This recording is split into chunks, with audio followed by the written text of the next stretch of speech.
Hello students, this is Disha Shah and welcome to my YouTube channel. I teach quantitative aptitude and logical reasoning for all those students who are preparing for the competitive exam. तो आप कोई भी competitive exam prepare कर रहे हो, चाहे वो कोई government job हो, MBA का exam हो, NIMSET, MCA exam हो या फिर कोई और भी exam हो, then this channel, these modules are for you.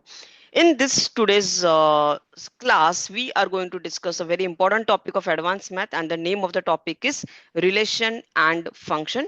So first let me share the screen with you.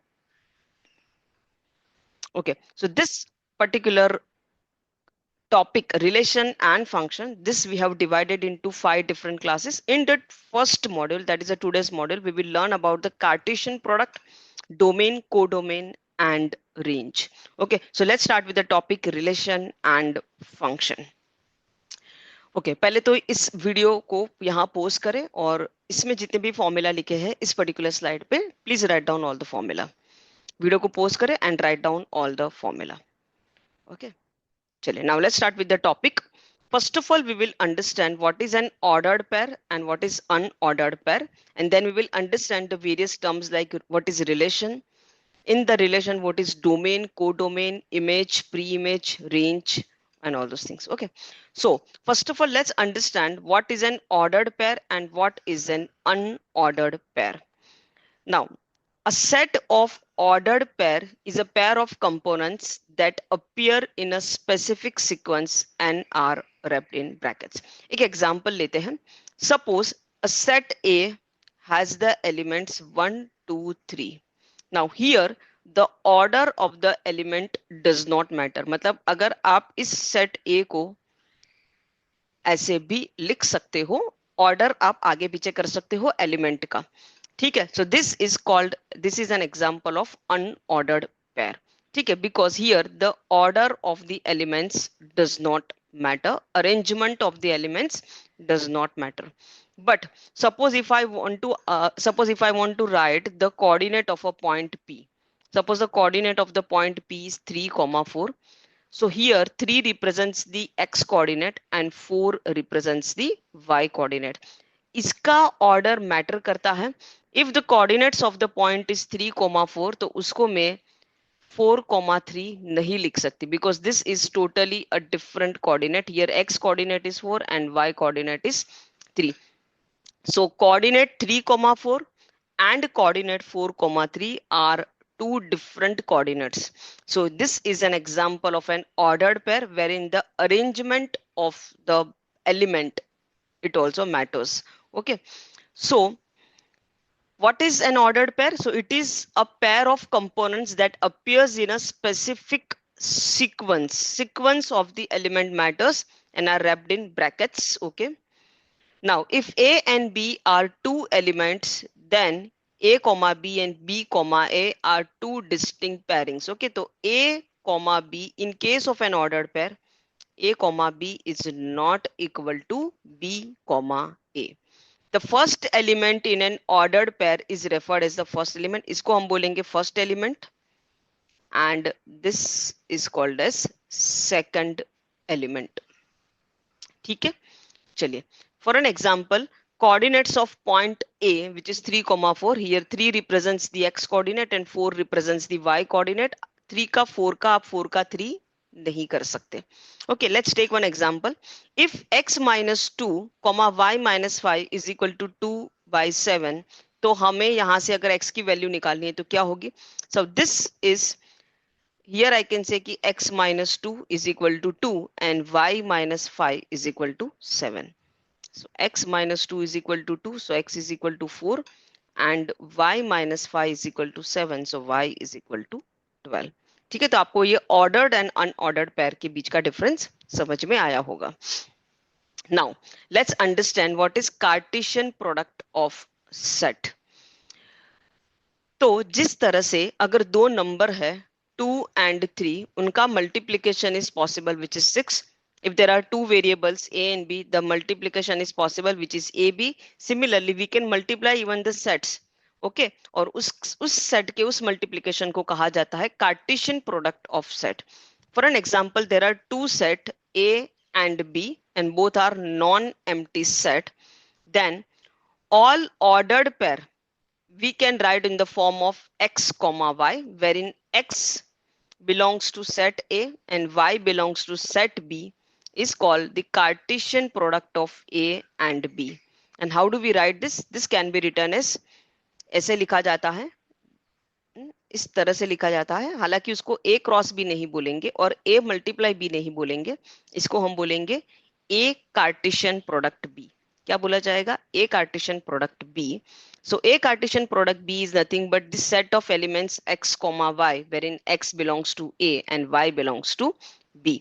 एक example लेते हैं. Suppose there is a set A which has the elements 1, 2 and 3 and there is a set B which has the elements 4 and 5. तो how to write the A Cartesian product B? किस तरह से लिखना है? पहले x आना चाहिए, फिर y आना चाहिए. x belongs to A, y belongs to B. तो लिखेंगे कैसे? This is how we will write. First A मतलब इस 1 को इस 4 के साथ जोड़ना है. So 1, 4. Then 1 को 5 के साथ भी लिख सकते हैं. So this is 1, 5. Similarly 2, 4, 2, 5, 3, 4 and 3, 5. This is how I can write. So this is nothing but the A Cartesian product B.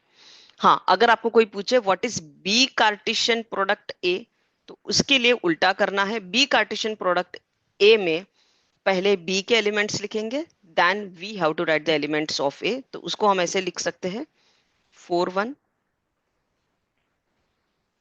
4, 2, 4, 3, then 5, 1, 5, 2, 5, 3. This is how we can write. ठीक है. So from this we realize that A Cartesian product B is not equal to B Cartesian product A. जैसे हम दो number के variable का multiplication, दो variable का अगर हम मल्टीप्लीकेशन करते हैं, so A into B can also be written as B into A. उसमें फर्क नहीं पड़ता है. But when we multiply two set, तो कौन सा सेट पहले आता है, कौन सा सेट बाद में आता है, that matters. So A Cartesian product B is not equal to B Cartesian product A. ठीक है. रीड कैसे करना है? एक इसको बोलेंगे A Cartesian product B and this we will say as B Cartesian product A. However, you have noticed one thing over here, कि whether it is A Cartesian product B or B Cartesian product A, number of elements in this both the sets are equal. A Cartesian product B and B Cartesian product A both are sets only. और अगर आपको कोई पूछे कि इसके number of elements क्या होंगे, तो here the number of elements are 6 and here also in B Cartesian product A also the number of elements are 6. Correct? और ये 6 कैसे आया? 6 is nothing but the number of elements present in A multiplied by number of elements present in B.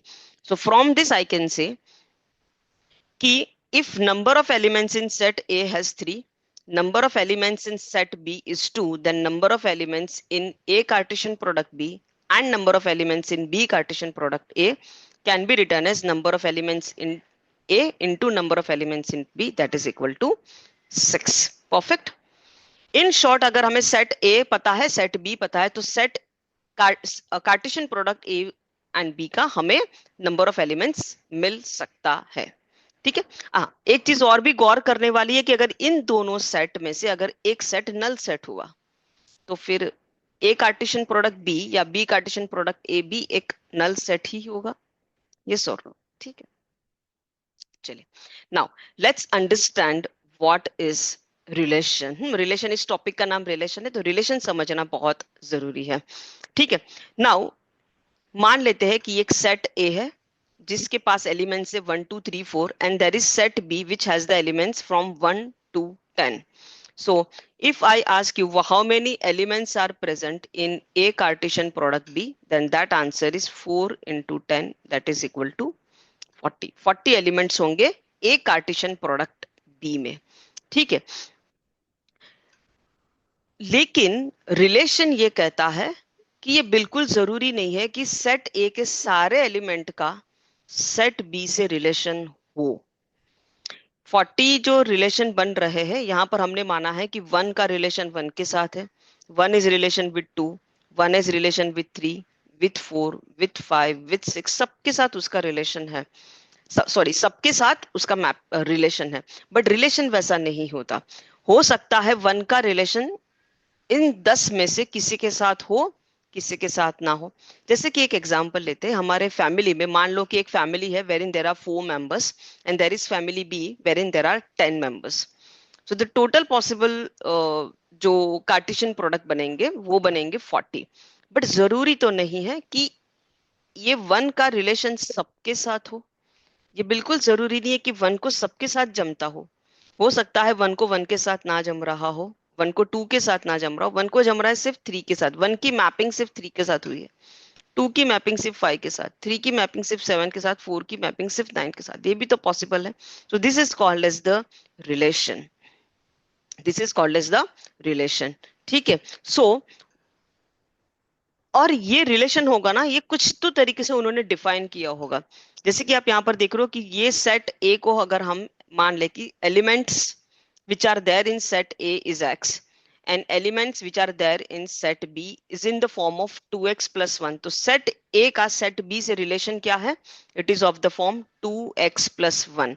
It means कि if I put x is equal to 1 here, so I will get the answer as 3। तो 1 का mapping 3 के साथ, if I put x is equal to 2 then it will become 5। so 2 का mapping is with 5। if I put x is equal to 3, यहाँ पर अगर हम x is equal to 3 डाल दें तो that value will become 2x plus 1 will become 7।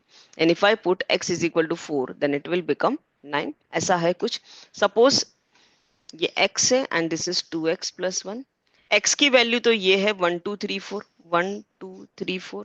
so I can say if x is equal to 1 then this is nothing but 3, this is 5, this is 7 and this is 9। तो 1 की mapping 3 के साथ, 2 is mapped with 5, 3 is mapped with 7 and 4 is mapped with 9। Okay, so what we learned here is, suppose there are A and B are two non-empty set and there is a relation from set A to set B. It can be read as, let R be the relation such that the relation is defined from set A to set B। इसको हम कैसे पढ़ेंगे? इस वाले part को हम ऐसे पढ़ेंगे, let R be the relation from set A to set B. किस तरह का रिलेशन है? So R has the elements a comma b where in element a belongs to set A and element b belongs to set B. और relation क्या है? Relation is 2a plus 1 is equal to b। This we have written in the set builder form. और अगर आपको इसी चीज को roster form में बोले तो आप इसको ऐसे लिखोगे कि 1 का मैपिंग 3, 2 5, 3 7 एंड 4 9। ठीक है। So a relation R from non-empty set A to non-empty set B is a subset of Cartesian product set of A cross B। मतलब अगर हमें ए कार्टेशियन प्रोडक्ट बी लिखना है तो ए कार्टेशियन प्रोडक्ट बी में number of elements कितने होंगे? We know that number of elements are going to be 40। और कहना इसे कि ये जो लोग है, this is nothing but this subset of those 40 elements. इसमें ये जो 40 एलिमेंट्स आएंगे उसी का ये सबसेट है। So any relation is always a subset of its Cartesian product. Any relation is a subset of its Cartesian product। Okay, one more thing, relation from A to B is not equal to relation from B to A। ठीक है, ये भी हमें समझ में आ गया। Now relation can be defined between two sets and this is how we can define the relation। एक दो सेट के बीच में दो रिलेशन पॉसिबल है। Suppose this is set A and this is set B। तो एक रिलेशन आप ऐसे बना सकते हो that this is a relation from set A to set B। और एक रिलेशन हम ऐसे भी बना सकते हैं कि दिस रिलेशन, इसको R1 R2 ऐसे बोल देते हैं। So this relation is from set B to set A। ठीक है। नाउ कुछ क्वेश्चन सॉल्व करेंगे तो ये कॉन्सेप्ट समझ में आएगा। Let A is equal to 3,5, B is equal to 7,11। So set A has 2 elements, set B has 2 elements. So Cartesian number of elements in A Cartesian product B हो जाएगा 2 into 2 that is equal to 4। Okay, let R be the relations R such that A comma B wherein A plus B is odd and A belongs to capital A and small b belongs to capital B। Okay, तो इसको लिखना कैसे है? देखिए, एक set A है 3,5, इसके elements को हम स्मॉल a बोलेंगे, and there is set B which has the elements 7 and 11, और इसके एलिमेंट्स को हम बोलेंगे small b. We want a relation in such a way that it should be a plus b should be odd. a plus b should be odd. तो देखिए क्या क्या, पहली बात तो क्या क्या a कार्टेशियन प्रोडक्ट b क्या बनेगा, इसका ए कार्टेशियन प्रोडक्ट भी क्या बनेगा, ए कार्टेशियन प्रोडक्ट भी तो ये बनेगा 3 7 5 7 3 11 एंड सॉरी 5 11, ऐसा बन जाएगा. This is a Cartesian product भी. लेकिन इनमें कितनी जगह पे a प्लस बी ऑड आ रहा है. फॉर एन एग्जाम्पल 3 प्लस 7 क्या ऑड है, नहीं. 5 प्लस 7 ऑड है, नहीं. 3 प्लस 11 ऑड नहीं. 5 plus 11 is not an odd. So all are even number. तो क्या हमें ऐसा कोई भी ऐसा कोई भी सबसेट मिला, ऐसा कोई भी एलिमेंट मिला जहां पर a plus B is odd, नहीं. इट मीन्स कि it is a null set. It is a null set. So option C is the correct answer. Okay. Now let's understand what is domain, codomain, range, images and pre-images. Okay, so once again हम यही example लेते हैं. Set A has 4 elements 1 2 3 4. Set B has the elements from 1 to 10 and there is a relation from set A to set B. और ये relation कैसे define हुआ है? So it is, the relation is of 2x plus 1. Okay, now इसमें domain किसको कहेंगे? So this numbers 1 2 3 4 this is called domain. इसको हम बोलेंगे डोमेन. क्या बोलेंगे? Domain. And what is a codomain? So this numbers 1 2 3 4 5 6 7 8 9 10, this is called as codomain. उसको हम बोलेंगे codomain. Now what is the range? Range is nothing but ये जो नंबर है 1 का मैपिंग is with 3, 2 का मैपिंग with 5, 3 का मैपिंग with 7 and 4 का मैपिंग with 9. तो जहां जहां जिसके साथ भी मैपिंग हुआ है, this is called the range. This is called as the range of the relation. इसकी रिलेशन की रेंज क्या है? 3 5 7 9. ओके, एक और चीज, यहां से जब हम यहां रिलेशन बना रहे हैं तो 1 पहले आएगा 3 बाद में आएगा, because we are defining the relation from set A to set B. Correct. तो ये जो 1 है, this is called as this 3 5 7 and 9, this is called as images. क्या बोलेंगे उसको हम? इमेजेस भी बोलेंगे, और इसको हम रेंज भी इसी को बोला जाता है. तो this is called as images. यानी कि अगर आपको कोई पूछे कि 1 का इमेज क्या है, तो आप बोलोगे 3, 2 का इमेज 5, 3 का इमेज 7 एंड 4 का इमेज 9. सिमिलरली ये 1 का इमेज 3 है, तो अगर आपसे कोई पूछे 3 का प्री इमेज क्या है, तो आप बोलोगे 1. 5 का प्री इमेज 2, 7 का प्री इमेज 3 एंड 9 का प्री इमेज इज 4. मीन्स ये वाले साइड वाले लोग प्री इमेजेस होते हैं, this are all pre images, and ये वाले साइड के लोग इमेजेस होते हैं. ठीक है. सो what is a domain? Domain is nothing but the set of pre images. Can I say here this 1 2 3 4 are pre images, और उसी से ही domain बना है. Similarly range is nothing but this set of all images. Codomain is set of all possible outcomes of the given relation or function, and from this we can say कि range is always a subset of codomain. Correct. कई बार ऐसे भी होता है कि range and codomain equal हो जाते हैं. कई बार ऐसा हो सकता है कि रेंज एंड कोडोमेन इक्वल हो, कई बार ऐसा भी होगा कि ये दोनों इक्वल ना हो. ठीक है. But range is always of subset of codomain. ठीक है. सो एक एग्जांपल लेते हैं तो वापस अच्छे से समझ में आएगा. Okay, now set X has the elements A, B, C, D, E and set Y has the elements 1, 2, 3, 4. आपको साफ साफ दिख रहा है कि किसका किसके साथ रिलेशन है. ठीक है. तो यहां पर अगर आपको कोई पूछे कि A की इमेज क्या है, so image of A is 1, image of B is 1, image of C is 3, image of D is 3 and image of E is 4. Correct. Similarly, if they ask you what is the pre-image of 1, one की pre image क्या है? तो one की pre image is a and b. Two का pre image it's not there. Three का pre image is c and d, and four का pre image is e. Perfect.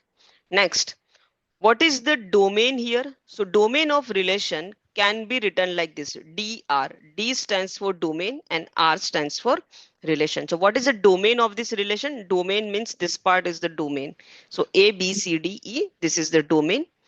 Co-domain पूछेंगे तो क्या लिखना है? 1, 2, 3, 4. This full, ये पूरा का पूरा जो है, this is co-domain.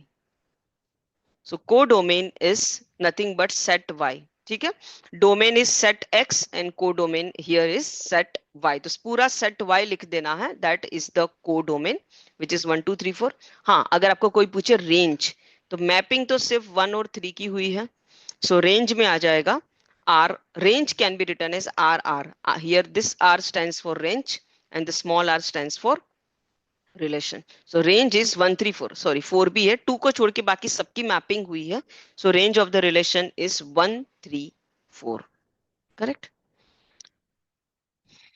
So domain is a set of pre images and range is a set of images.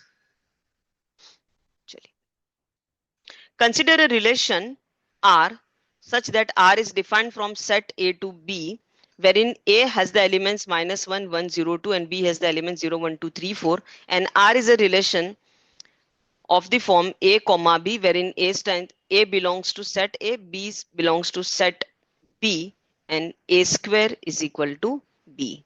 A square is equal to B. ठीक है, चलिए, तो इसका हमें रिलेशन बनाना है. कैसे बनाएंगे देखिए. Set A,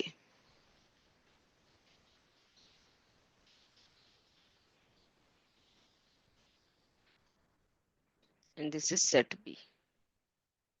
Okay, A square is equal to B नहीं होगा, sorry, this is wrong. This is nothing but B square is equal to A. ऐसा होगा. B square is equal to A.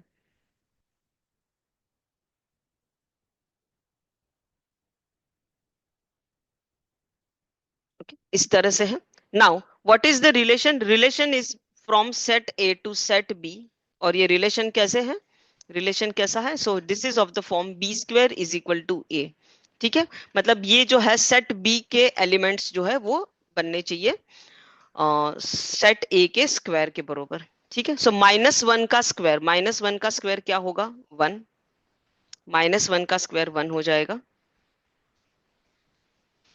1 का स्क्वायर, 1 का स्क्वायर इज ऑल्सो 1. 0 का square is 0.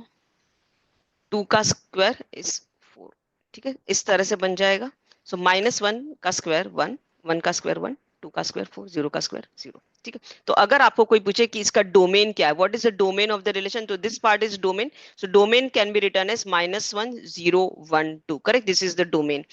तो domain के लिए आपको पूरा सेट ए लिख देना है. This is the domain and set B is the codomain. इतना तो हमें पता चल गया है कि ये डोमेन है एंड दिस इज कोडोमेन. ठीक है, सो कोडोमेन में आ जाएगा 0, 1, 2, 3, 4. रेंज ऑफ द रिलेशन, तो रेंज में तो कौन से नंबर है? 0 है, 1 है एंड 4 है. 0, 1 और 4 के साथ मैपिंग हुई है, 2, 3 के साथ मैपिंग नहीं हुई है. So range of the relation is 0, 1, 4. Okay, तो हमें ये समझ में आ रहा है कि सेट एक्स में, जैसे यहाँ पर सेट एक्स में there are 5 elements, set Y has 4 elements. तो जरूरी नहीं है कि सबकी सबके साथ मैपिंग हो. कोई एक रिलेशन होगा, कोई एक पैटर्न होगा जिसमें उनकी मैपिंग हुई है. So if you need to find the total number of relations, कि एक सेट में, दो सेट के बीच में कितने रिलेशंस, कितने अलग अलग टाइप के रिलेशंस पॉसिबल है, then that is nothing but total number of, is nothing but the total number of subset. क्या होगा? total number of subset. एक एग्जांपल देखते हैं. जैसे कि here set x has 5 elements, set x has 5 elements, set y has 4 elements. so total number of subset set x से, अगर मुझे सिर्फ इससे टोटल नंबर ऑफ सबसेट बनाने हैं, तो उसका फॉर्मूला क्या था? Number of total number of subset is nothing but 2 raised to 5. Correct. Similarly here the total number of subset is 2⁴। ये सिर्फ सेट x और सेट y की अलग अलग बात कर रहे हैं, लेकिन हम x कार्टेशियन प्रोडक्ट y निकाले, x कार्टेशियन प्रोडक्ट y निकाले, सो इसके एलिमेंट्स क्या हो जाएंगे, 5 × 4 that is equal to 20। Correct. तो यहां से टोटल रिलेशंस पॉसिबल, यहां से टोटल नंबर ऑफ सबसेट इसके कितने होंगे, so here the total number of subset is 2⁻20। Total number of subsets are 2⁻20 और इतने ही डिफरेंट टाइप के रिलेशंस बनेंगे, इतने ही डिफरेंट टाइप के रिलेशंस बनेंगे। ठीक है। What does this mean? This means that if set A has P elements, set B has Q elements, then we know that A Cartesian product B is equal to P into Q. So here the total number of subset is 2⁻PQ and the total number of possible relation is 2⁻PQ. जितने subset उतने ही relation possible होंगे। सो यहाँ पर इस case में total number of relation possible is 2⁻20। ठीक है।